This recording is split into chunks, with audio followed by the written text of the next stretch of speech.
Welcome to Teaching and Learning Online. This is the course introduction.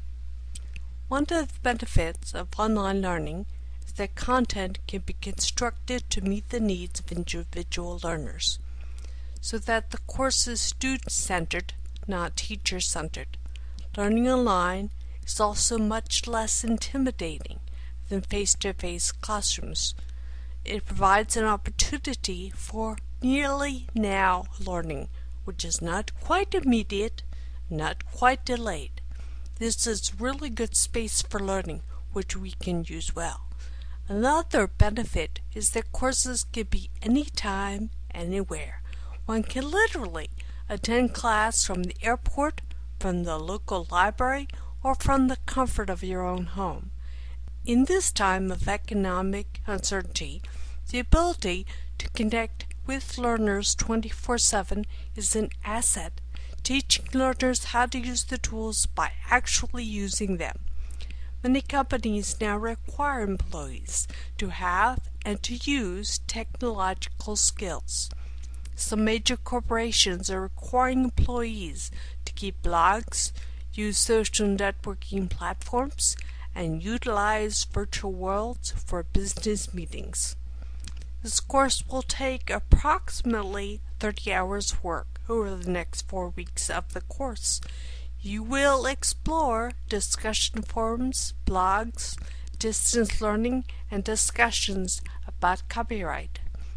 You will have the opportunity to research teaching and learning online, explore constructivism, and look at online bookmarking sites.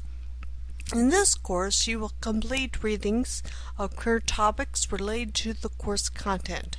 While doing research on your own, I recommend you search the deep web where possible.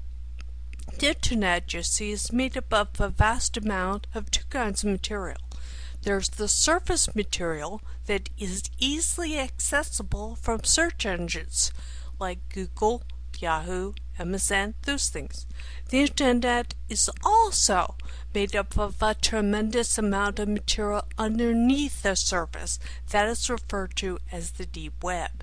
This deep web is made up of databases. It's not searchable unless you go to those databases.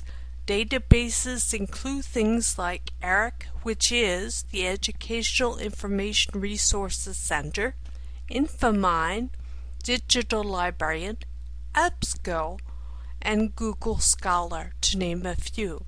Several of these cost money, and some are free of charge. Local libraries in the United States have often subscribed to some databases, which patrons can use online just with their library card number. You will participate in discussion forums and complete an activity with a partner. The resource you create will be a reference for you when using discussion forums with students. During this course, you'll create a PowerPoint presentation which you can use as a resource for future reference. This presentation will be about copyright, and several sources are cited to get you started. You should not feel confined by my list, but feel free to include any information you collect elsewhere. Just remember to cite all your sources in APA format. This course includes activities in which you gather resources. These are intended to be of use to you personally and should relate to your field. For example, if you're a math teacher, please gather sources that are going to be useful to you while teaching math. The course ends with giving useful feedback online, the emphasis being placed on digital citizenship. Proficiency in any field of knowledge involves not only learning the content, but participating in it. It is very true that in our connections we find learning. We foster those connections with positive feedback. The fallacy that people behind online connections have no feelings is a damaging one.